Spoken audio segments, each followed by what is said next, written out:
All right, so we're having another conversation, right? This is about Acura, Honda, right? Typically, people who buy Hondas and Acuras have brand loyalty, right? Yeah. I had an 87 Honda Accord. I drove it 300,000 miles. I bought another Honda Accord. You know, the evolution of life, or a Honda Civic. And then, hey, I started a family. I bought a Honda Odyssey. Brand, right? They are true to the brand. Yes. True to the brand when they built quality engines and transmissions, reliable vehicles, right?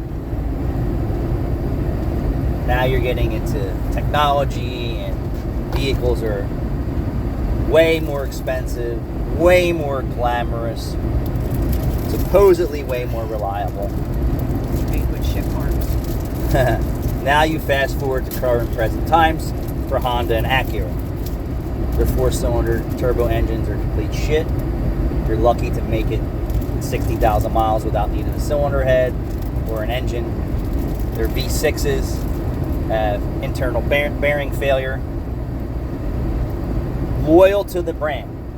They bought those vehicles to never have those experiences with transmission and engine failures because they had that reliability, right? Their brand was reliable. And they had an affordable product line. And then the customer could easily move in and out of product lines to support what they need throughout their lifestyle changes, right? Not necessarily so much commercial, because Honda didn't really build trucks. Didn't really get into that market in the US. So it's not like that. They had the Honda Ridgeline, was like a crossover kind of thing, but not really a truck. But if you were buying a Honda or an Acura, you knew that you were buying quality, reliable. And then if you went into Acura, you were buying the glamorous Honda with a different symbol and interior package. Same engine, same transmission. A lot of different creature comforts that far surpass the Honda brand, but Acura is your next tier consumer. Right? So now you have your next tier consumer with engine failures, right? So our accountant has an Acura that's 5 years old, dealer maintained, in for the bearing recall. How she got there is that the engine shut off and stalled. Now, I didn't get this car in my possession, so it either shut off and stalled from oil consumption or low oil pressure at 60,000 miles, right? So for the most people who have been loyal to Honda and Acura brand, and we're talking not your first time buyer, and people say I buy a new Acura every 5 years, or I lease a new Acura every 3 years, or whatever the case may be. They are very brand loyal, right? Same thing with some BMWs and Mercedes people. They're very brand loyal people. If they maintenance them or they don't maintenance them. We were brand loyal to Kia because of the relationship we had with one of our used car dealers. But now you have that consumer with their vehicle they just paid off, or it's paid off and out of warranty, right? Now they're in their service department and they're saying, hey, my engine light's on, my car stalled, it won't start. What's wrong? I'm shocked that this even happened to this vehicle at this mileage, because I've never ever had an Acura or Honda engine fail, if they even think it's an engine failure. And our accountant didn't even know that it was in for engine failure. It got towed to the Acura dealership. It was there for 2 weeks, and they rebuilt her motor for her at no charge. Nor did she even know. She just knew it was there for 2 weeks for a recall. They call her up, hey, your car is all set, come pick it up. Was it a bearing recall? Yeah, internal engine failure. No, she towed it there, but she wasn't aware of that. It was a recall. They just told her when she said what's going on, it was just a recall. They didn't tell her that it was oil, antifreeze, crank, rods, bearings, this, timing chain, phasers, blah, blah, blah, blah, blah, blah, blah. They just said, your car's done, come pick it up. She goes to pick up her car. It doesn't cost her anything. Not everybody really cares, because when you tell them it doesn't cost anything, do you really need details? Most people don't. It's just behavior. You don't really need the I details. would definitely want to know what they did to my car. But you're going to say it's fixed. And most people are just going to be satisfied that it's fixed and it didn't cost them anything. And if they have the same problem sooner than later, then they're going to want to know why, right? The car only made it 5 years. That's not normal for a Honda or an Acura to go 5 years. So now the best position for Honda and Acura to not lose their market share of loyal customers, right, is to do everything in their power to take care of it and not make it as public as possible. So I'm sure it's more public now today because of social media and YouTube and things like that. But strip that away, you wouldn't know. I would want to know. So when she brought her vehicle back, I was like, hey, how's your car? She said, I did better with my I had better experience with my 2000 Honda CR-V with 280,000 miles than I did with my brand new Acura. I had a better experience with my Mitsubishi with 300,000 miles on it that never had an engine problem. And I've worked on both of her cars. She just wanted a new car. What she wound up buying is the crappy shit that they're selling today for maintenance practices and internal engine problems. But she said my 2000 Honda never had any internal engine problems. Honda CR-V.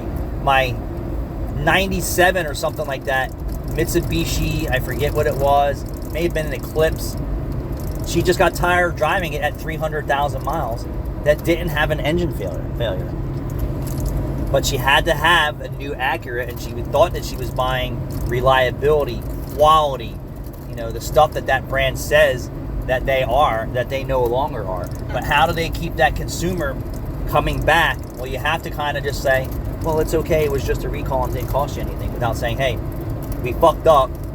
We told you to keep driving your car every 10,000 miles. I know that you've been coming here religiously every 10,000 miles and getting dealer service to your car, but the internals of your engine have still failed. So for me, it's like, what the hell? Yeah. This isn't what I signed up for, right? Now what? Did they get it right the second time? Nah. I don't see anywhere on the receipt that says please return every 5,000 miles or 3,000 miles for an oil change. I didn't see that. So once the recall satisfied and it's over and done with, you're done. If that car makes it another 5 years, you will be lucky, which is completely opposite of what Acura and Honda have always been. Same thing with Kia. So if you have, if they told other Acura and Honda people that their engines were not under warranty or recall outside the warranty, do you think they would buy their brands anymore? They would take a humongous impact to their brand. Same thing with Kia and Hyundai. If they don't take care of the consumer because of the way that they told them how to maintain those vehicles, right? And it's pretty simple. I told you to change your oil every 8 to 10,000 miles, and you did that and your engine still failed. They would lose in court all the time. Yeah. You told me to do this, Mr. Dealership, Mr. Engine, Mr. Manufacturer. I did exactly what you said, and my engine still blew up. Regardless if you kept running it low on oil, we told you to do this. So to save probably millions and millions and millions of court cases, they were like, okay, it's under recall. And then I've heard some games being played too that, if it's not blown up, they won't do anything about it. And I'm sure every dealership's a little different because somebody is being financially impacted by putting free engines in. And even the consumer, not giving you a rental car. So if you're down for 2 weeks getting not even a new engine, a band-aided engine, in my opinion. You watch some of my previous videos. Old spark plugs, old air filters, old VVTs, old valve covers, old PCV systems, old intake manifolds. All that shit came off your blown up engine. The contamination that's in there. So your engine will last a little bit longer, but once they satisfy that, they don't care. We met our obligations. If it blows up in 6 months, that's on you, or a year, or whatever. We gave you a new engine, is what they're saying. And they really didn't give you a new engine. But how do they keep their consumers from not going to another manufacturer? Well, what are they going to do? They're not going to go to Lexus and Honda. That's higher price point for some mid vehicles. Now they could go to Mitsubishi, and Mitsubishi builds a good car, but you still have to maintain your car. You go to Chevy, they don't build a great 4-cylinder engine; they build crap too. But how do you keep that consumer buying your brand? You're going to have to just choke it down. Yeah. Choke it down and say, I love it. I love this brand, and they took care of me, and I got a new engine, and I don't feel comfortable with this brand anymore, so they put an engine in it. I'm trading it in as soon as I get the car back. Foolish. You shouldn't have traded it in. What you should have done is drove it for a little while. If you had any problems, bring it back. Try to get them to make good on it, and then take care of that engine like you take care of your newborn baby, because that car will probably last you another 10 years with no car payments. But the I have to have new people, I have to have the same problem that you just bought, that you just traded in, that you just put an engine in. You're going to have the same problem if you don't do something about it. And I will tell you that you can't tell me there's not Honda and Acura owners out there that say, well, I have 200,000 miles on my new Acura engine V6 and I don't have any engine failures. And they changed the oil change and maintenance process and not followed what the manufacturer said. Because if you have machined engine parts that are wrong, your engine is not going to last 50, 60,000 miles without it failing. It will fail sooner than later. People who build too loose engines or too tight of engines fail fast. That's the fact.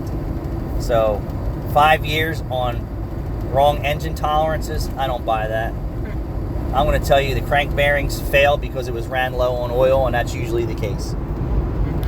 Thanks for watching.